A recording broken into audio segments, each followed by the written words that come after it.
Before we begin, make sure to subscribe and tap the bell icon so you never miss our powerful history documentaries.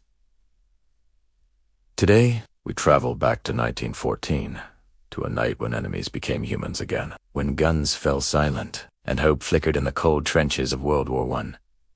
This is the Christmas Truce, when war stopped for a night. The winter of 1914 had already swallowed the Western Front in a cold that seeped into bone and spirit alike. Snow clung to the tangled wires of no man's land, turning the battlefield into a frozen graveyard where silence and death lived side by side. Soldiers on both sides, British and German, huddled in their trenches, their breath rising like ghosts into the December air. The world was locked in a war no one understood, a conflict that had already eaten thousands of young lives before the year even ended. Yet on this single night, something impossible happened. It began quietly. The British soldiers noticed strange lights twinkling along the German trench line. At first, they thought it was a trick, maybe lanterns set as traps, maybe a setup for an attack. But as the glow intensified, the soldiers saw shapes placing candles along the trench edges, and faint voices drifted through the cold night. The Germans were singing. The melody was gentle, floating above the snow like a prayer. Still Nacht, Eilige Nacht. The familiar tune of Silent Night crossed the battlefield in a way no bullet or bomb ever could. British soldiers listened in stunned silence. Some even whispered the English words, along with the distant voices. A lone British soldier finally lifted his head above the parapet and shouted, "Merry Christmas, Fritz." A voice from the other side responded, "Merry Christmas, Tommy." More voices joined. Laughter. Greetings. Words that had not been spoken for months. For a moment, the war's iron grip loosened, replaced by something so fragile and so beautiful that no one dared breathe too loudly. The singing grew louder. British soldiers answered with their own carols of First Noel. "O come all, the faithful," each side, pausing respectfully as the other finished. It was as if the trenches had become two choirs, not enemies. Then came the moment no one expected.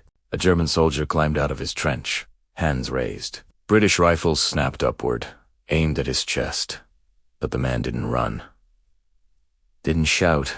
He simply walked into the white silence. Another man followed, then another. British soldiers exchanged nervous glances. A sergeant warned them not to fall for a trick. But then a young British private, shivering not from cold, but from something deeper, whispered, "If he can walk out there unarmed, so can I." He climbed out. Every breath held, every trigger half-pressed, but the German soldier only smiled and said softly, "Nicht sie, and don't shoot." And the miracle began. Men from both sides spilled into no man's land, shaking hands awkwardly at first, as if unsure whether contact would break the spell. They exchanged smiles, cigarettes, chocolate, photographs of wives, small souvenirs. Some traded buttons from their uniforms. Others swapped rations, laughing at the strange tastes of each other's food. There were no officers shouting orders, no artillery pounding the earth, no rifle fire snapping through the night. For the first time since the war began, there was peace. A group of Germans rolled a football into the snow. Laughter broke out instantly as soldiers formed makeshift teams. Boots kicked the frozen ball across cratered ground. There were no goals, no rules, only joy. The match was clumsy, interrupted by jokes and cheers, but the men played as if the entire world depended on it. A British corporal wrote later, "It felt like the world remembered how to breathe." Nearby, fallen soldiers who had lain untouched for days were finally carried away with respect. British and German soldiers worked side by side, offering short prayers for the dead, saying goodbye to men who had never even known their names. Some shared stories about home. A boy from Manchester describing the bakery he missed. A German student speaking of his mother's Christmas dinners. Men from opposite sides realizing they were not enemies by heart, only by uniform. As midnight approached, candles flickered along the trench tops, glowing like stars, fallen to earth. A sense of wonder filled the cold air, something sacred, something impossible to capture in words. The war, for this one night, stepped aside. But dawn always comes, even after miracles. As morning broke, officers began to reassert control. Messages arrived from high command. No fraternization, no contact. No peace without permission. The spell faded slowly, like breath in the winter air. Men shook hands one last time, their smiles tinged with sadness. Before returning to their trenches, a German soldier whispered to a British boy no older than 20, "We should not be fighting, but we must go back." The British soldier nodded, eyes filled with a pain too old for his young face. Maybe one day this madness will end. They parted.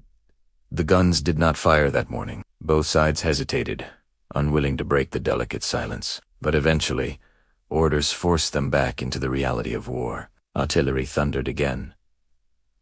Rifles cracked. The world resumed tearing itself apart. Yet the memory of that night lived on in every heart that witnessed it. The Christmas Truce became more than a moment in history. It became a symbol of the humanity that survived even in the darkest places. A reminder that even when nations clash and leaders argue, ordinary men can still choose peace, even for a single night. A moment when the world, in all its madness, remembered that it could still love. If this story touched your heart, don't forget to like, share, and subscribe for more such forgotten moments from history. The Christmas Truce reminds us that even in the darkest times, humanity can still shine. Thank you for watching. See you in the next documentary.